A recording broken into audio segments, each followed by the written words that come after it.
Bueno, nosotros somos el equipo 1 y les vamos a exponer sobre neoclasicismo. Nuestro equipo está integrado por Hernández Pantoja, Andrea Lisset, Chavarría Pardines, Daniela Naomi, Chávez León, Luis Enrique, Vega Díaz Ayuri Naomi y su servidora Rodríguez Naval, Andrea Saray.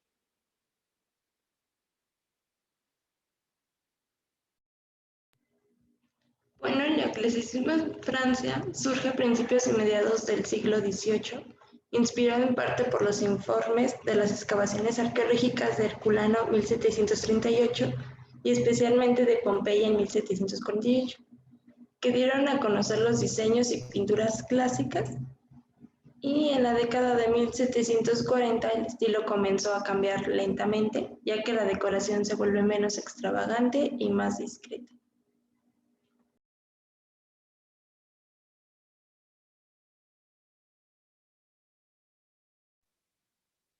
Bueno, hablaremos del neoclasicismo en Francia y Europa. Em, Bueno, lo que dio principio al neoclasicismo fue la reacción contraria sobre el barroco. Esto pasó durante la primera mitad del siglo XVIII, que deja notar la influencia ya del neoclasicismo francés. Después, en el auge del neoclasicismo, fue gracias a los escritores que aceptaron las normas neoclásicas y el final de este fue el prerromanticismo, que esto fue ya a finales del siglo que comienza el movimiento del rechazo a las rígidas normas que se tenía. La siguiente, por favor.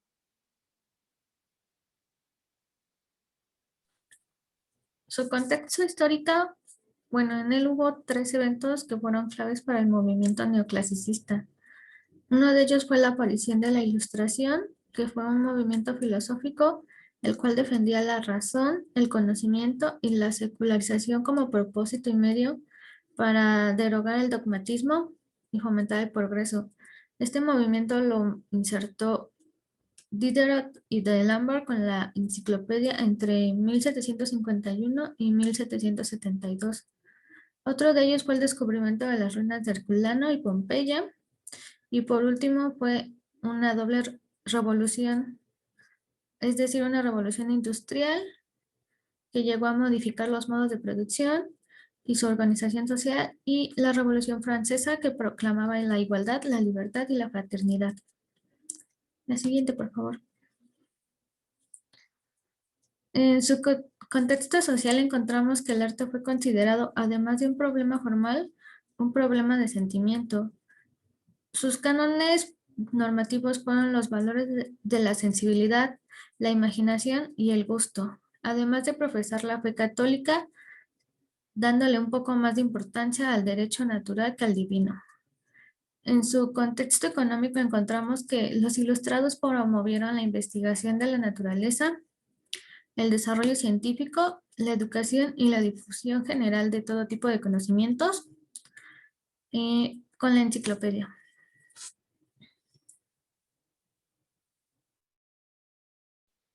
Bueno, en aspectos formales, las características más notables eran los remates triangulares de las fachadas, los pórticos con columnas como los templos clásicos, y se usaban materiales como piedra, mármol y hierro.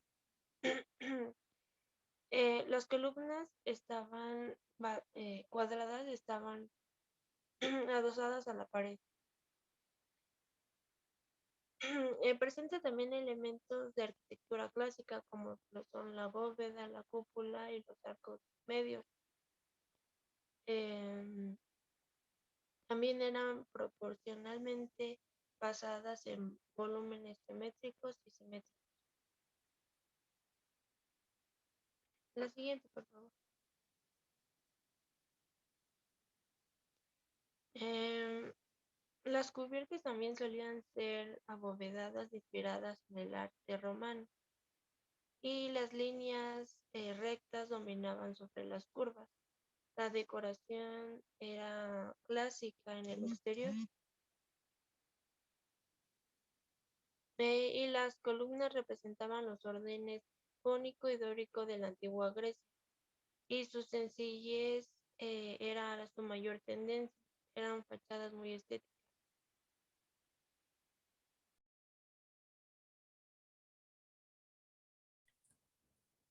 En sus aspectos simbólicos encontramos la desnudez en cuanto a sus elementos ornamentales superfluos, donde su arquitectura debe transmitir valores eternos a través de sus elementos propios y estructurales.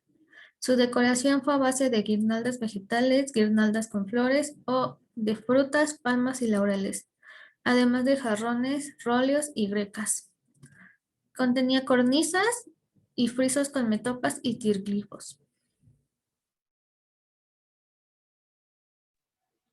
Bueno, ahora por esta parte se les expondrá sobre la tipología arquitectónica.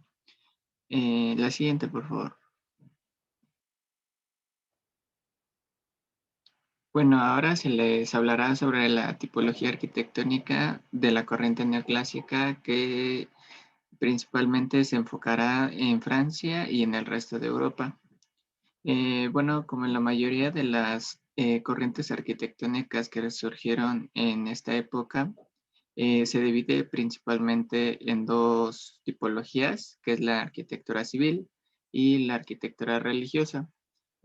Aparte, independientemente de estas dos tipos de arquitecturas, existe una tercera que es la arquitectura privada, la cual estaba destinada principalmente a personas con un estatus social alto, el cual principalmente hacía edificaciones como construir sus palacios o algunas casas para dicha gente. Independientemente de lo anterior mencionado, en el transcurso de esta época, lo que mayor predominaba era la arquitectura religiosa. Esto era debido a que la iglesia tenía pues casi todo el poder, ya sea en lo económico, en lo social y en la mayoría de las cosas. En sí, pues prácticamente controlaba todo.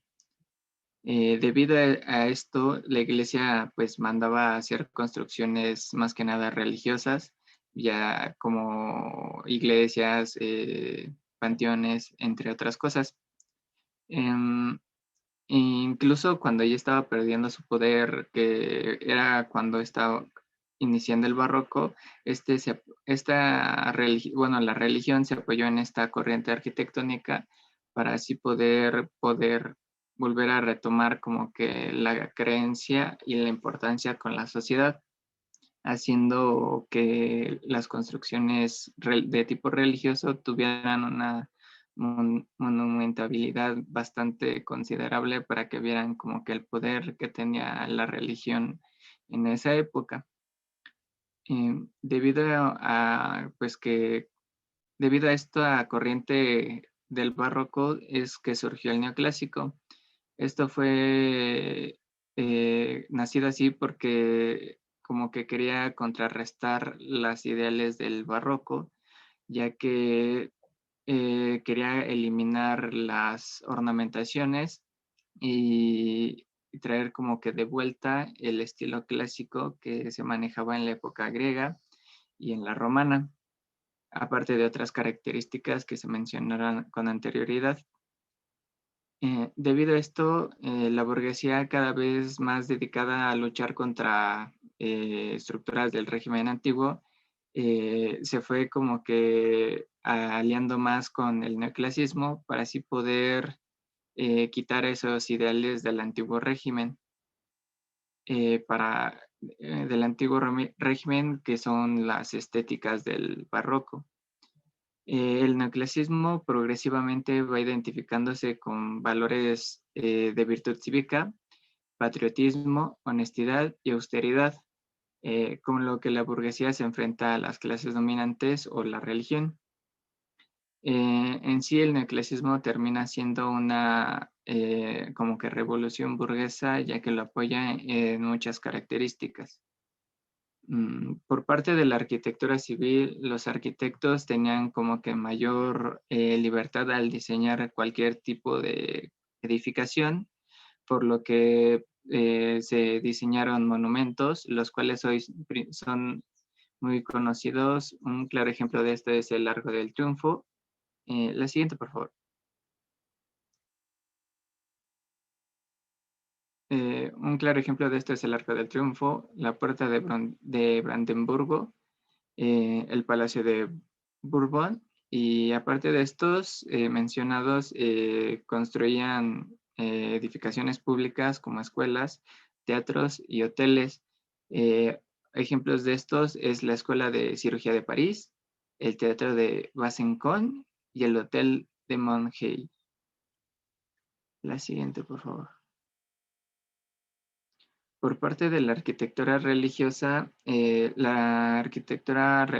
como se había mencionado antes, era como que la tipología más rebuscada, por lo cual el neoclasismo trató como que de implementar nuevos o más libertad sobre este tipo de arquitectura, pero no independientemente de eso, no quiso eliminar por completo la arquitectura religiosa, utilizando o creando estas edificaciones. Más que nada lo que trató de eliminar fue que sea sombría y que tuviera muchos como que decoraciones, pero el neoclasismo también tenía este tipo de arquitectura. La siguiente, por favor.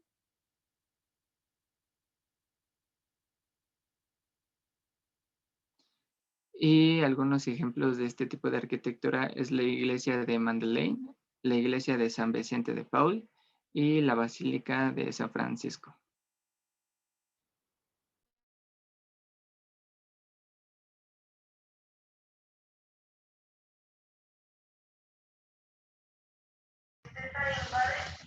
Bueno, los materiales que se ocupaban en este tipo de arquitectura eran de orden clásico, lo cual comúnmente se utilizaban pues bloques de piedra o bloques de mármol, aunque algunos arquitectos utilizaban nuevos materiales como era el hierro en la estructura de estos edificios. Utilizaban muros, pilares y sobre todo columnas de orden clásico, que son dórico, gónico y corintio, como soportes, pero generalmente las que tenían más protagonismo eran las de orden dórico, y su fuste era acanalado o estriado. En sus cubiertas predominaban los que son las abovedados. Los edificios utilizaban arcos de medio punto, arco ojival, arco colopial, bóvedas de cañón, bóvedas de arista y cúpulas. Sin embargo, al exterior presentan a veces un aspecto adintelado, ya que emplean el legado griego de columnas, entablamentos y frontones triangulares. La decoración en estos edificios es escasa, ya que se defiende la austeridad, la plenitud de los muros, el libre juego de volúmenes y se busca la proporción, pero dentro de una escala preferentemente monumental. Además de que los edificios se diseñan conforme a los principios de la simetría.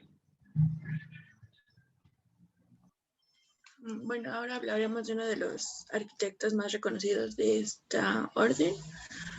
El primero es Jacques Germain Solfort, quien fue un arquitecto francés, miembro de la Academia de Pintura y Arquitectura. Nació en 1714 y murió en 1781. Su obra más reconocida es la iglesia de San Genoveva en París, la cual posteriormente fue remodelada para hacer el Panteón. Este edificio fue encargado por el marqués de Marigny. Y bueno, como podemos ver en la imagen, cuenta con una de las principales características, que es la simetría, el remate triangular, pórticos en columnas y las cubiertas en forma de bóveda. Posteriormente tenemos a Claude Nicolas Ledoux, quien fue un arquitecto e ingeniero urbanista francés. Durante el reinado de Luis XV alcanzó su máximo esplendor, durante el cual diseñó y construyó algunas de las obras más importantes de la época, como es el Salar Real de Arc-Senans, declarado Patrimonio de la Humanidad en 1842. Este arquitecto es considerado uno de los precursores del neoclasicismo. Igual podemos observar las características, la geometría, los volúmenes simétricos y las columnas. Y finalmente, Jean Chalgrini, quien fue un arquitecto francés, nació en 1739 y falleció el 21 de enero de 1811. Fue célebre por diseñar el Arco del Triunfo. Su orientación neoclasicista fue establecida por sus estudios iniciales con el arquitecto Giovanni Niccolò. Y bueno, podemos ver igual en el edificio que no tiene como las características de el remate triangular, pero sí tiene la geometría, la simetría y sobre todo su decoración de la época.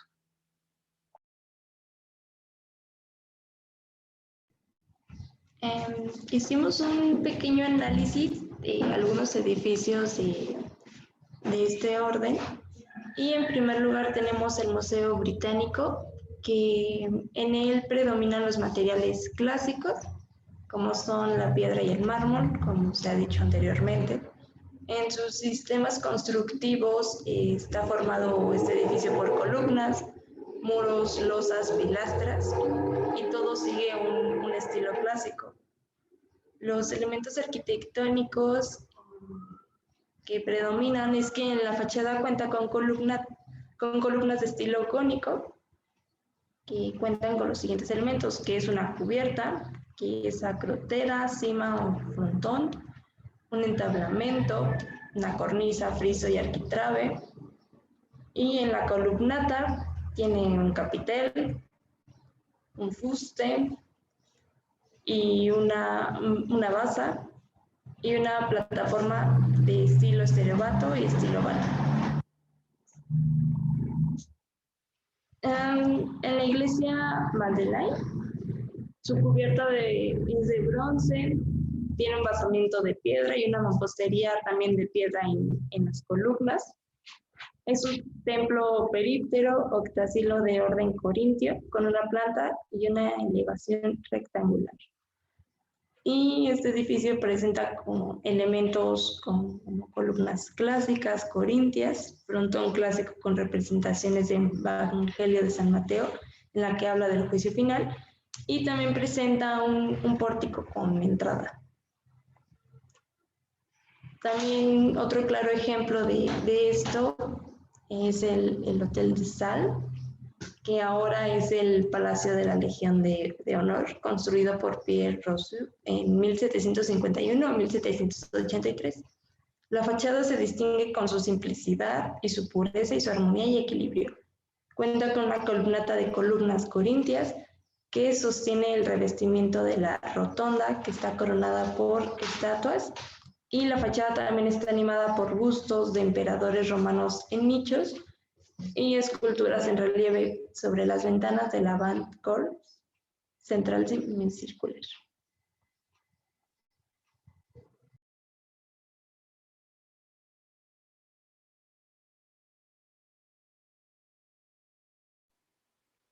Bueno, sobre religión y arte en el clasicismo, no fue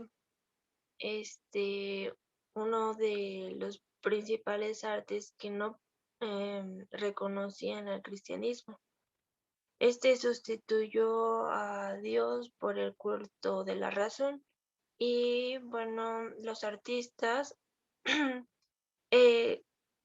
utilizaban la cultura promovida por la Ilustración. La siguiente, por favor.